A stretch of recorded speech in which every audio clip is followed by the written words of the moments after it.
Construire des logements pour des populations passe par l'acquisition d'espaces de terre, ce qui signifie que le promoteur immobilier doit trouver et acheter des terres pour réaliser son projet. À ce stade, celui-ci peut rencontrer d'énormes difficultés car en Côte d'Ivoire, les conflits fonciers sont légion pour diverses raisons. Bienvenue à Habitat la Une, voici le sommaire.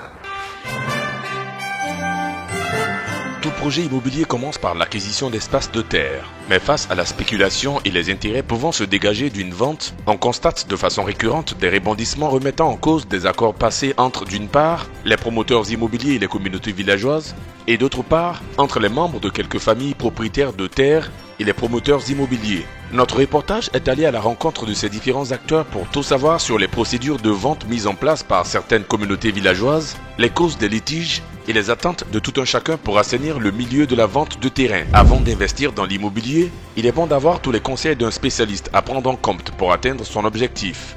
Suivons l'œil de l'architecte pour être bien conseillé. La salle de séjour est une pièce très importante dans une maison, car elle est le lieu qui reçoit par excellence tout visiteur. Bienvenue chez moi nous donnera tous les conseils et astuces quant à l'utilisation de certains accessoires décoratifs, étape très importante dans la construction d'une maison. La couverture ou toiture nécessite des matériaux qui, dans certains cas, exigent des techniques de pose particulières. Les bons plans nous donneront toutes les informations, surtout lorsque vous avez choisi des matériaux en fibrociment. Accéder à la propriété foncière n'est pas toujours aisé lorsqu'on a besoin de plusieurs hectares pour réaliser son projet immobilier. Malheureusement, certains promoteurs immobiliers croisent sur leur chemin des personnes peu recommandables. Des questions encore à nous poser dans ce numéro de Habitat à la Une. Comment se passe la transaction? Que dit la loi? Très belle question, que dit la loi chez nous en Côte d'Ivoire en matière de foncier et comment se protéger des arnaques et des fausses promesses? Reportage. Les causes sont multiples, mais une des causes, ce sont les terrains villageois. Par exemple, on vous donne un terrain villageois, mais il faut essayer de voir au niveau de la sous-préfecture pour voir si ce terrain existe réellement. Et si le terrain existe, alors il faut remonter jusqu'au ministère de la Construction pour faire l'étude foncière. Je pense au niveau des familles, quand il y a beaucoup d'enfants, soit si le père décède qu'il y a un terrain qui est là, les enfants peuvent s'entretuer pour cela.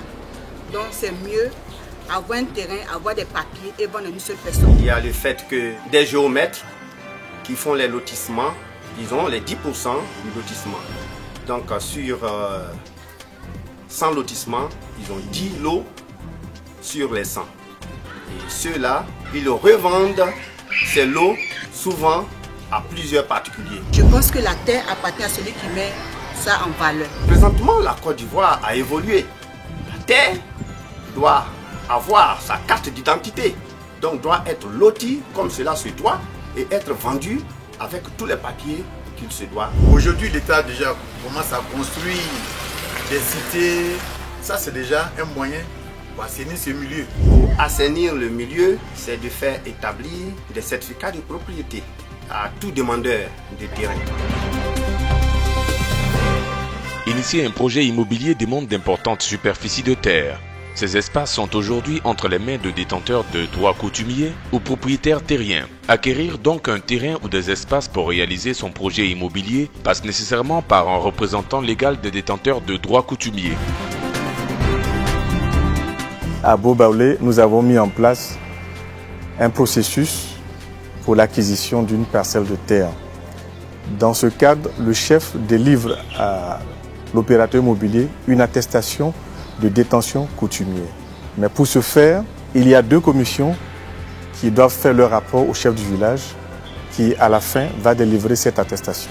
La commission foncière va sur le terrain avec les voisins immédiats de cette parcelle et le propriétaire de la parcelle pour vérifier les limites conformément à l'extrait topo qui a été donné. Vient après la commission litige. Cette commission litige est chargée de faire un rapport et de préciser s'il n'y a pas de litige sur la parcelle. Très bien organisé dans certains villages, il arrive des fois où certains membres des familles se dérobent pour poser des actes qui réjaillissent négativement sur l'ensemble. C'est ce que tentent de nous expliquer certains promoteurs. Le litige foncier, c'est, on va dire, un incident qui survient 2 groupes de personnes qui se disputent une parcelle. Donc il peut y avoir des litiges au sein des familles, après le décès du père propriétaire, après un partage de famille. Il peut y avoir des ayants droit qui contestent la propriété de certains de leurs cohéritiers, on va dire. Parce que normalement ici, dans notre pays, la succession se fait selon certaines régions, dans le sens du matriarcat. Donc le père qui décède ne lègue pas forcément le terrain à ses enfants, mais à son frère plutôt ou à son neveu. Donc quand c'est comme ça, après, les enfants peuvent contester la propriété de l'oncle ou des neveux. Les difficultés sont d'ordre multiple parce que bon nombre de propriétaires n'ont pas de documents fiables. Et pour vendre, ils se sentent obligés de procéder à des montages de dossiers de façon fictive pour pouvoir avoir de l'argent. On a vécu une expérience malencontreuse comme ça. Il y a des gens qui sont venus nous voir avec un ensemble de documents qui sont fiables. La parcelle en question avec une lettre authentique d'attribution. Et l'individu qui nous a envoyé la parcelle nous a présenté un document du greffe qui le mandate à vendre la parcelle sous prétexte qu'il est cousin à la dame qui était propriétaire. Et c'est comme ça qu'après vérification, nous sommes allés chez le notaire, on a fait toute la transaction. Et juste quelques temps après avoir payé, la dame propriétaire surgit pendant qu'on cherchait à mettre le terrain en valeur pour nous dire qu'elle ne s'est jamais prêtée à une quelconque vente de son terrain. Donc ça fait l'objet d'un contentieux que nous avons dû régler. Sans jeter uniquement la pierre à certains propriétaires de droits coutumiers, il faut aussi reconnaître qu'il existe des promoteurs immobiliers qui ne respectent pas leurs engagements vis-à-vis des populations détentrices des droits coutumiers sur les terres. Chacun veut se faire de l'argent.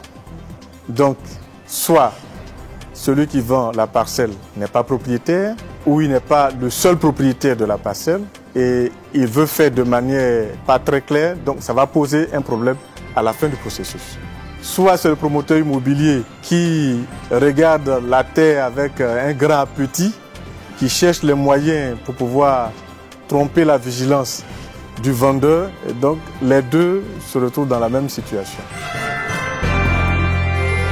De manière générale, la mauvaise foi et le non-respect des engagements de l'une ou l'autre des parties, comme on s'en aperçoit, emportent des conséquences qui peuvent aller très souvent à l'usage de la force pour empêcher la réalisation d'un projet ou dans le cas contraire pour libérer un terrain acquis afin de pouvoir démarrer des travaux. C'est donc pour éviter cela que l'État de Côte d'Ivoire a pris d'importantes réformes qui ont permis la création du guichet unique du foncier et surtout l'adoption d'un nouveau code foncier. Mais que dit ce code ? Pour la vente d'un bien immobilier, il faut distinguer entre les biens fonciers ruraux et les biens urbains. Pour les biens fonciers ruraux, la première condition déjà, c'est que celui qui veut devenir propriétaire d'un bien du domaine foncier rural doit être ivoirien. Si c'est une personne physique ou alors c'est l'État. Pour les biens urbains, il n'y a pas de condition de nationalité. Mais la condition fondamentale se situe au niveau de celui qui vend. Celui qui vend le bien, selon la loi, doit en être le propriétaire. C'est-à-dire qu'il doit avoir, sur le bien qu'il veut vendre, un titre de propriété. Aujourd'hui, le titre de propriété définitif, c'est l'ACD, l'arrêté de concession définitive. Les dispositions existent désormais pour assainir le foncier, mais sont-elles appliquées dans les faits ? Les conditions imposées par la loi ne sont pas toujours appliquées. Simplement parce que l'État lui-même a développé une sorte de tolérance vis-à-vis de certaines pratiques qui en réalité ne sont pas conformes à la loi. C'est ce qui explique qu'aujourd'hui, le ministère de la Construction, par exemple, pour celui qui veut obtenir un titre de propriété sur un terrain, le ministère va prendre en compte ce qu'on appelle l'attestation villageoise de propriété. Ce n'est pas un titre de propriété, mais c'est un document que l'État accepte comme point de départ des demandes de titre de propriété.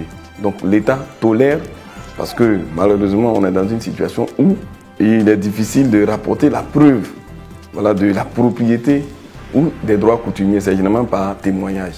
Et donc dans ce cas-là, l'État accepte que le chef de village puisse délivrer une attestation pour dire que telle personne est propriétaire de tel terrain ou est titulaire sur ces terrains-là de droit d'usage coutumier.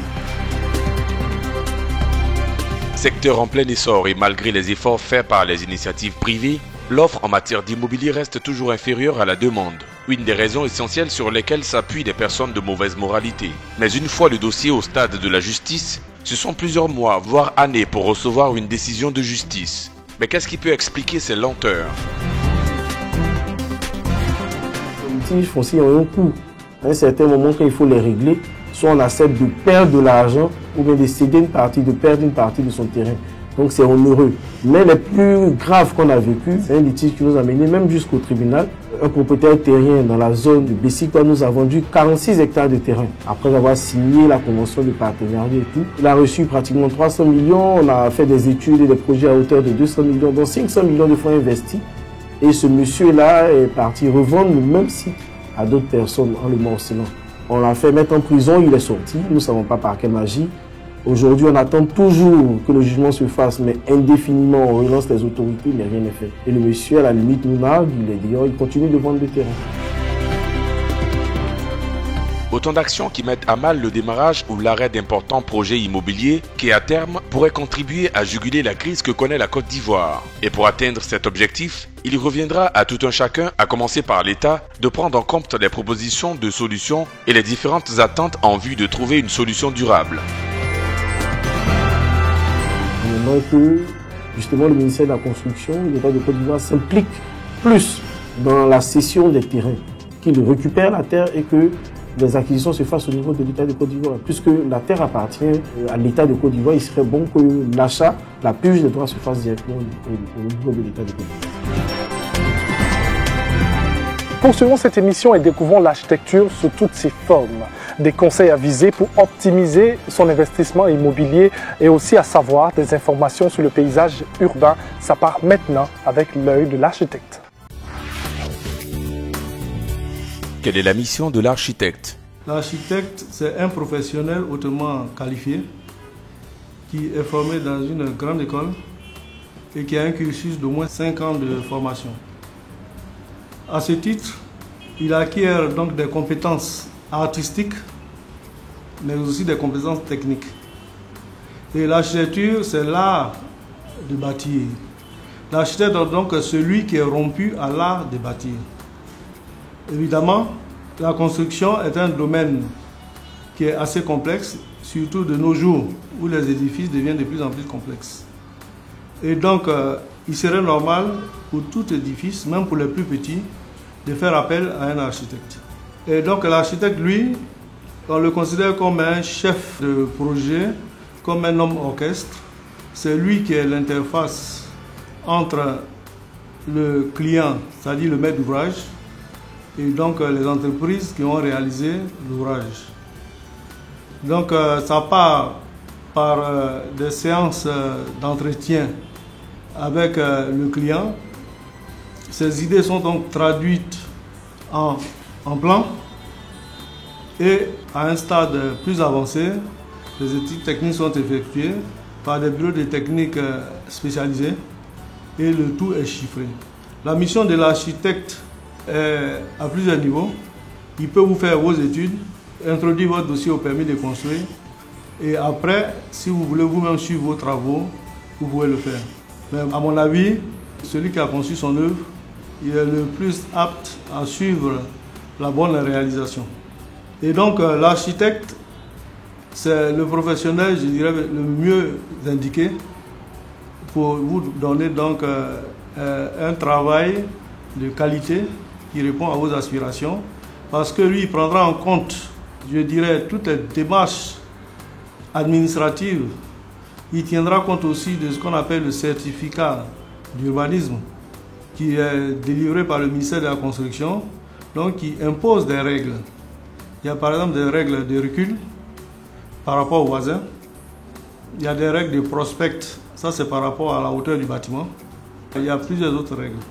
Surtout, la plus importante, c'est la règle par rapport au coefficient d'occupation du sol qu'on appelle le COS, qui est indiqué selon que la zone soit résidentielle, que la zone soit évolutive. On passe de 80% à 40% pour le résidentiel moyen et jusqu'à 25% pour les zones hautement résidentielles telles que le Golfe 4. Évidemment, vous allez remarquer que ceci n'est pas respecté dans beaucoup de cas. Une fois le permis obtenu, malheureusement, il y a des extensions qui se font. Comme le dirait un de nos illustres confrères, l'architecture, c'est dedans et dehors. Ça veut dire quoi? Quand on conçoit un édifice, on donne autant d'importance à l'aspect extérieur environnemental, le côté paysage, le côté vue, et puis à l'intérieur aussi le confort, l'utilisation de certains matériaux, tout ça pour mettre l'édifice en valeur. La profession de l'architecte est-elle réglementée? L'architecte, il exerce une profession qui est quand même réglementée. Réglementée par une loi qui a été prise et réglementée par un ordre, l'ordre des architectes, qui lui est chargé de réguler le fonctionnement au niveau des architectes et en même temps de faire des sanctions quand on ne respecte pas la déontologie. Déjà, vous voyez que là, c'est une garantie. Mais malheureusement, quand nos concitoyens veulent entreprendre des travaux, ils ne savent pas où s'adresser. Il suffit tout simplement de rechercher l'adresse du Conseil national de l'ordre des architectes. On va vous indiquer la liste des architectes agréés inscrits au tableau de l'ordre. Les seuls qui sont habilités à déposer donc un dossier de permis de construire. Et au niveau du permis de construire, je dirais qu'il y a des paliers dans ce sens où, à partir de 120 mètres carrés et 30 millions de coûts de construction, il faut faire obligatoirement appel à un architecte. Quels sont les honoraires d'un architecte? N'ayez pas peur des architectes. Les architectes, on les présente souvent comme les superstars parce qu'on les identifie aux grands édifices complexes qui se réalisent. Mais aussi l'architecte peut intervenir, je dis bien, dans les maisons, dans les habitations les plus modestes. Par exemple, dans des opérations immobilières, on fait intervenir des architectes. Et les honoraires sont en fonction du coût de construction. Plus le coût de construction est élevé, évidemment, les honoraires seront élevés. Pourquoi? Tout simplement parce qu'il y a des études techniques plus complexes qui accompagnent. Mais sinon, avec des coûts modérés, il y a des honoraires vraiment modérés. Et je pense que les honoraires aussi sont négociables. Et tout ceci pour qu'on évite ces malheureux accidents. Quand on voit des immeubles s'effondrer, quand on voit des immeubles qui sont mal implantés, et tout cela, il y va quand même de la sécurité des habitants et de la sécurité financière aussi de celui qui investit. Donc à ce stade, je pense que celui qui investit, il serait intéressant qu'il fasse appel à un professionnel. Et le coût des études ne va pas dépasser 10% de ce coût. Toutes les causes des conflits fonciers chez nous en Côte d'Ivoire et les dispositions à prendre, c'était dans notre reportage. Et ensuite, des conseils avisés pour mieux vivre dans notre environnement. C'était dans l'œil de l'architecte. Petit récapitulatif de ce que vous avez vu depuis le début de cette émission. Nous nous retrouvons dans quelques instants pour la suite de Habitat la Une. La salle de séjour chez nous à la maison est l'une des salles qui reçoit les visiteurs. Il lui faut donc une attention particulière lorsque nous parlons de décoration. On n'en dira pas plus, découvrons dans cette visite guidée. Bienvenue chez moi, c'est maintenant.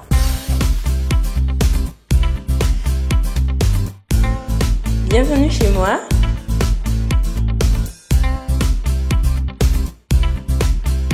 Je suis Madame Axel Chiadi. Et c'est avec un plaisir que je vais vous présenter tous les accessoires qu'on peut trouver dans une salle de séjour. La salle de séjour, communément appelée salon, est la pièce à vivre où la famille coexiste en général. C'est dans cette pièce-là qu'on lit, c'est dans cette pièce qu'on regarde la télé, c'est dans cette pièce qu'on écoute de la musique, mais c'est également dans cette pièce que l'on reçoit ses invités. Alors, dans la salle de séjour, tout ce qu'on peut trouver comme accessoires, nous allons citer entre autres les meubles. Donc vous avez les fauteuils, les canapés, la table basse, et etc. Mais vous avez également tout ce qui est décoratif comme les tapis, les tableaux. Et dans ce numéro de Bienvenue chez moi, je vous donnerai des idées d'accessoires décoratifs pour une salle de séjour.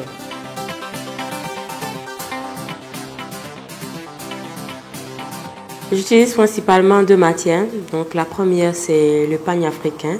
On le trouve un peu partout ici en Côte d'Ivoire.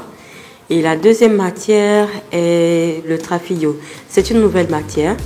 C'est des chutes de tissu qu'on recycle en fait pour faire des espèces de bandes de tissu qu'on prend pour tricoter. C'est idéal pour tout ce qui est accessoires de maison. Au niveau de la salle de séjour, moi je la divise en 2 parties. J'appelle la première partie la catégorie des accessoires utiles. Donc on retrouve en général dans cette partie-là tout ce qui est meubles, fauteuils, canapés, table basse, etc. La seconde partie est purement accessoires décoratifs. Donc vous avez des vases, des tableaux, le rangement de télécommande, le porte-revue, le porte-parapluie, etc.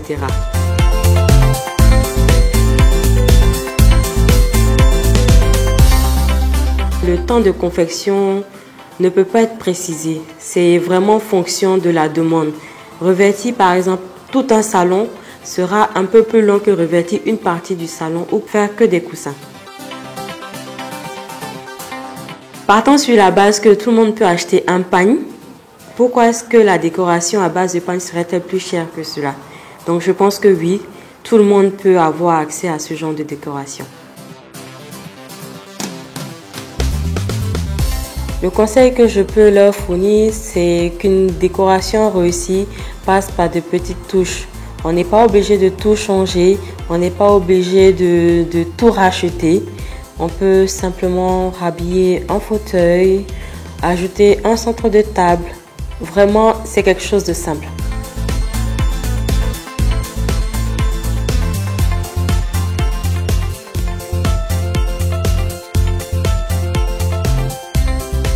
J'ai été ravie de vous présenter tous les différents accessoires que l'on peut trouver dans une salle de séjour. N'oubliez pas que la salle de séjour est l'endroit où nous passons le plus clair du temps, mais c'est également la salle dans laquelle nous recevons nos convives. Alors la décorer à notre image est vraiment primordial. J'espère que vous avez pris bonne note et je vous souhaite une excellente décoration. Opter pour certains matériaux de revêtement de sa toiture, c'est avant tout savoir les techniques de pose afin de ne pas perdre son investissement. Mesdames et messieurs, les bons plans nous diront tout sur les différentes poses des ardoises ainsi que des ondulés. Ensemble, suivons. Que pouvez-vous nous dire sur la technique de pose du fibrociment? La pose du fibrociment, que ce soit en toiture ou en plafond, est d'une très grande facilité, mais obéit à des règles, comme pour tout produit destiné à un ouvrage durable. Quel type de charpente utiliser et comment la réaliser? Pour le fibrociment, il faut 2 types de charpente. La charpente métallique et dans un bon plan, je vous conseillerais plutôt la charpente en bois, mais là aussi avec des règles à respecter. Il y en a 4. Il faut déjà que l'essence du bois soit de type fraqué, il faut que le bois soit sec et traité. Les sections du bois à acheter sont fonction de la portée de votre bâtiment. En dessous de 4,10 m, il faut utiliser des bois de section 11 par 6.